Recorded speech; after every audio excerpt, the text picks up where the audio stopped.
По щучьему велению. В одной семье было 3 сына. 2 старших – молодцы трудолюбивые. За что не возьмутся, любое дело до конца доведут. А третий – Емеля, ленивый, каких свет не видывал. Старшие сыновья выросли, выбрали по душе профессии, женились, обзавелись детишками. Родители не могли нарадоваться на них. Младший же сын остался неучим. Еле-еле школу закончил, читал по слогам, считал едва в пределах 100.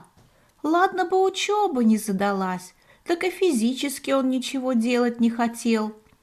Лежал себе целыми днями на диване, телевизор смотрел. Но он очень гордился тем, что знает про все новости, происходящие в мире.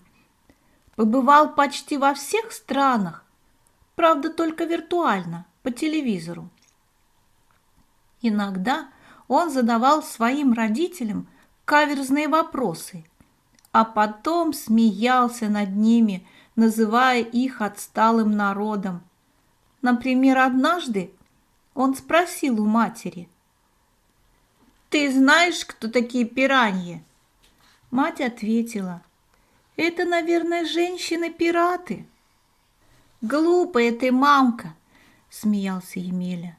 «Пираньи – это же рыбы, очень опасные морские хищники».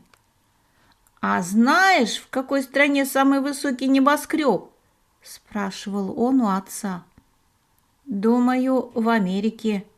Она самая богатая», – отвечал отец. «Дремучий ты человек, отец!» – насмехался над отцом Емеля. «Самый высокий небоскреб 828 метров, а это 163 этажа. Находится в городе Дубае, в стране, которая называется Арабские Эмираты. Я умнее всех!» – хвастался Емеля. «Может быть, и умнее, только толку-то от этого никакого», – отвечали ему родители. «Мы кормим тебя и одеваем. Скоро совсем состаримся, не сможем работать. Как ты жить-то без нас будешь со своим умом? С голоду помрешь», – ворчала мать. Что-нибудь придумаю», – весело и беззаботно отвечал Емеля. «Ну-ну», – кряхтел отец, – «не мешало бы уже давно подумать. Вон, уже и бороду отрастил, а все лежишь увольнем на диване». На слова родителей Емеля уже давно не обращал внимания. Как-то летом мать попросила Емелю: «Сходил бы ты хоть на речку, наловил рыбу, погода-то хорошая, что на диване лежать, что на берегу, все одно». Почесал Емеля затылок, подумал и согласился. Почему бы не полежать на травке на берегу речки, полюбоваться на яркое солнышко, не послушать щебетания птичек? И вот закинул Емеля удочку, а сам улегся на травку и стал ждать. Долго лежал Емеля на берегу или не очень, неважно. Емелю время никогда не интересовало. Лежал он, уже засыпать начал. Вдруг видит, удочка как-то оживилась, будто клюнул кто-то. Емеля как-то удивительно быстро вскочил на ноги и дернул удочку. Удочка взлетела высоко в воздухе, и Емеля увидел, как из воды в воздух буквально взлетела большая щука. «Хороша уха будет!» – промелькнуло у него в голове. И тут же рыба оказалась на берегу. Емеля осторожно освободил щуку с крючка и бросил в ведро с водой. подожди чуток. Сейчас еще наловлю рыбешек и домой пойдем. Только он собрался вновь закинуть удочку в реку, как услышал: «Ах, ах, как больно! Очень больно!» Емеля оглянулся по сторонам, но никого не увидел. Но вдруг он снова услышал: «Отпусти меня, Емелюшка!» «Вот так чудо!» — воскликнул Емеля. «Чтобы щука говорила человеческим языком?» Щука повторила: «Отпусти меня, Емелюшка, я тебе добрую службу сослужу». «Так я тебе и поверил», — усмехнулся Емеля. «Испугалась, вот с перепугу ты и заговорила». «Ничего, в мамкиной кастрюльке быстро русский язык забудешь, будешь молчать, как рыба». «Зря ты так, Емелюшка, проси меня о чем угодно, любое желание твое исполню», — взмолилась щука. «А можешь наловить для меня целое ведро рыбы?» — ехидно проговорил Емеля. Тут же из воды начали выпрыгивать рыбки, так, что он еле успевал подставлять ведро. «Фантастика!» — воскликнул Емеля. «Тут рыбы хватит на целую неделю. Вот мамка обрадуется!» — ликовал он. «Так и быть, отпущу я тебя. Рыбы больше, чем достаточно». Протянул Емеля руку, чтобы взять щуку и выпустить, но вдруг подумал: видано ли дело говорящая щука? Нет, понесу-ка я ее домой. Пущу в тазик, пусть болтает с предками, пусть их мелочные желания исполняет, а меня оставит в покое. У меня и так все есть. Не успел додумать думу свою, как услышал: «Не смогу я жить в неволе, и желание исполняю только того, кто меня поймал. Отпусти меня назад в речку, а я все твои желания исполнять буду. Достаточно лишь тебе сказать: по щучьему велению, по моему хотению хочу того-то, вмиг исполню». «Ладно, уговорила, плыви, только не обмани», — пригрозил Емеля щуке и выпустил ее в речку, а сам взял в руки ведро полной рыбы и пошел домой. Деревенские, завидя Емелю, удивлялись: «Емеля-то с дивана встал, да рыбы наловил». А мамка-то как была довольна. Уха получилась отменная. И вот лежит Емеля на диване и думает: не попробовать ли что-нибудь попросить у щуки? Исполнит — хорошо, не исполнит — не беда. Завидовал Емеля братьям, особенно тому, что были у них айфоны. При разговоре с кем-то выглядели они такими важными, деловыми. Захотелось Емеле заполучить айфон, да покруче, чем у его братьев. Произнес он негромко: «По щучьему велению, по моему хотению желаю айфон самой последней модели». Только произнес, как в его руках оказался айфон. Емеля только раскрыл рот от удивления. Не обманула щука. Рыба рыбой, а слово держит. И вот лежит уже Емеля на диване и с утра до ночи смотрит, слушает и развлекается со своей новой вещичкой. На некоторое время он даже забыл о щуке, пока однажды мамка не попросила его сходить в магазин за продуктами. Вспомнил он про щуку, решил он попросить щуку исполнить желание матери. Но потом подумал, что было бы круче, если бы он в магазин съездил на сиденье собственного автомобиля. А пусть-ка исполнит мое желание, не зря же я ей жизнь подарил, думал Емеля, а потом негромко произнес: по щучьему велению, по моему хотению, желаю иметь собственную машину. Глянул Емеля в окно, а перед домом стоит великолепная машина. Бока и капот блестят на солнце. Машина была новая, будто только сейчас с конвейера сошла. Сел Емеля в машину и прокатился с ветерком до магазина. Магазин, правда, был совсем недалеко, всего лишь 500 метров. Но для диванного Емели и скорость в 40 километров в час – солидная скорость. Однако не это главное, а то, что ехал он мимо соседских домов. Соседи, завидя Емелю за рулем настоящего автомобиля, все как один повыскакивали на улицу, чтобы обсудить невероятную новость. Второй раз за неделю удивил всех Емеля. А Емеля думает: если и дальше щука будет такой же исполнительной, то я смогу стать богатым и знаменитым.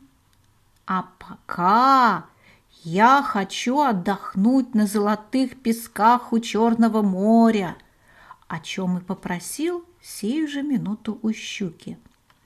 Щука, не в пример многим, обещания свои держала четко, без задержек и проволочек.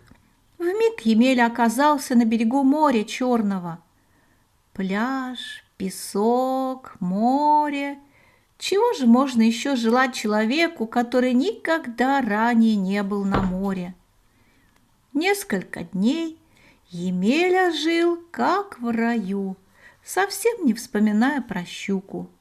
Но однажды, приглядевшись к прекрасным домам и виллам, стоявшим возле самого моря, он подумал: а здорово было бы иметь роскошную виллу на берегу самого Черного моря. Подумал и тут же вспомнил про щуку.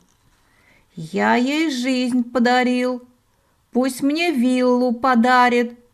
Щука вмиг исполнила его желание. И вот оказался Емеля в доме с прекрасным видом на море, с роскошным диваном. Прилег на диван, взглянул на потолок, а на потолке висит восхитительная хрустальная люстра, переливаясь всеми цветами радуги. В доме была непривычная тишина, ни ворчания мамки, ни кряхтения отца, будто один он на всем белом свете. Подумал Емеля: вот бы мне красавицу-жену, и было бы мне счастье. Поспешил он свою просьбу выразить щуке. И вот собрался Емеля встретить прекрасную молодую девушку. Даже с дивана встал. Видит, в кресле, свесив плавник и опершись плавником о подлокотник, сидит и смотрит на него щука. «Ты что, обомлела от моей просьбы?» — воскликнул Емеля. «Или просьбу мою не поняла?» «Все я поняла, только просьбу твою не выполню», — спокойно ответила щука. «Это еще почему? А? Может быть, прекрасная молодая девушка — это ты? А я должен тебя расколдовать, да?» Попытался высказать свою догадку Емеля. Только это обстоятельство его не прельщало. Иметь жену-красавицу хорошо, А кто же тогда должен будет его желание исполнять? Однако щука опередила его тревожные мысли. «Я не девица-красавица, я щука, а желание твое я не исполню. Пока ты отдыхал и загорал на берегу Черного моря, поймал меня твой сосед Иван. Могу я выполнить лишь желание одного из вас». «Мое, разумеется», — поспешил высказаться Емеля. «Я тебя первый поймал». «Нет, я так подумала, вы оба меня поймали, но твои желания с каждым разом все существеннее и безграничны. А Иван мне сразу сказал, что ему ничего не надо, и машина у него есть, и дом он построил, и работа у него есть любимая. Хотел меня просто отпустить из жалости. Уговорила я его хоть одно свое самое заветное желание озвучить. Только он недолго думал. «Дай догадаюсь», — перебил Емеля щуку. «Желает он стать миллиардером». «Не угадал», — усмехнулась щука. «Пожелал Иван, чтобы в его доме всегда жила любовь, чтобы жена и дети его любили и уважали, чтобы все в доме любили и уважали старших». «Вот дурак этот Иван! Чем больше у человека денег, тем больше его любят и уважают», — возразил Емеля. «Спорить с тобой не буду, только отпусти меня.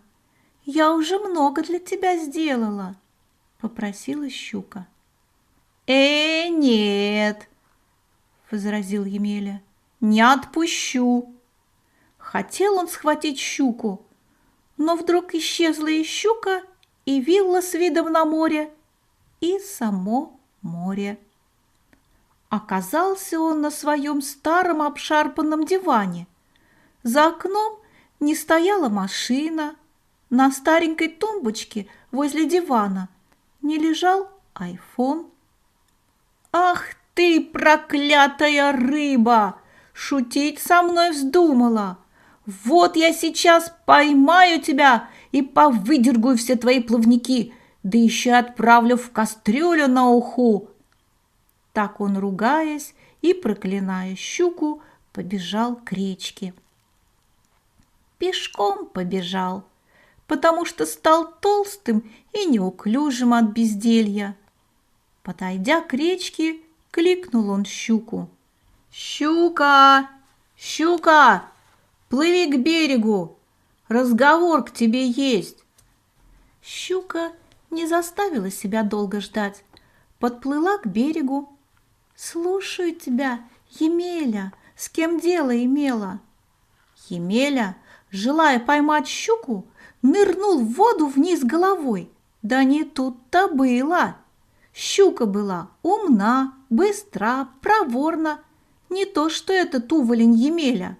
Она шустро увернулась, легко взмахнув плавниками.